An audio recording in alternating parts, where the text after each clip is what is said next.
So my advice in this video is to not buy a round the world ticket. I still hear people talking about round the world tickets, and it's not worth it. You don't actually really save that much nowadays, but it's just spoils your plans. If you haven't really done a lot of traveling before, you don't know how it works, but you get somewhere, you talk to people and they talk about places they've been and they get excited about it, you get excited about it, and you want to go there as well. And that's exactly what happened to me. Originally I was looking at a round the world ticket because I started traveling in 1990 and it was a lot cheaper at that time. But I joined up with three other people and they had bought just four tickets. They bought one to India, then from Nepal to Hong Kong, from Hong Kong to the Philippines, and Philippines to Thailand. So they bought these four tickets, so I did the same as them, and we stayed together 2 weeks. That was the plan, and then we went off on our own. But even after that, I didn't even want to use the second one. I was in Nepal trekking and met a guy who was planning to go to Tibet, and it just sounded great. He'd looked into it and talked to people about it, and it sounded great, but I couldn't go because I had a ticket to Hong Kong.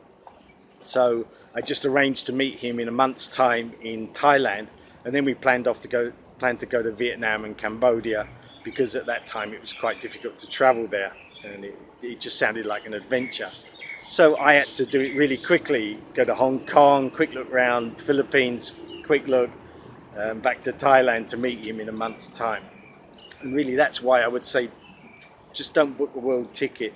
Your plans change or your dates change and you meet people who are doing other things, and you just get into this excitement and you can't do it if you've already got that flight booked. Even if you change the date, it restricts you so much.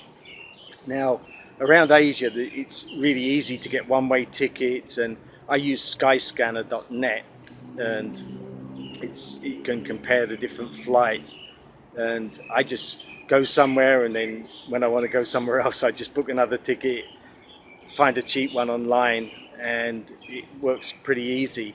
The only problem is if you're coming from Europe, then quite often they won't let you get on the plane with a one-way ticket, and that's because they'll get a fine. If you get refused entry in a country, then they'll get a fine. I think it's $3,000. So quite often they won't let you go on a one-way ticket. But you could just buy a cheap ticket from the country you're going to another country. You can buy, like in Thailand, you could buy a cheap ticket to another country for about $20 or $30. So you can do it that way. Or if you get the visa for the country, it's okay. It's just if you're going on a one-way ticket with no visa, that's when you get the problem. So that's what I recommend, and I've been doing this 27 years. I just find it's a great way. You've just got so much freedom. This year I've already been to Vietnam, Cambodia, Malaysia, and I just love it all. So that's my advice. If you found this useful, please give it a thumbs up.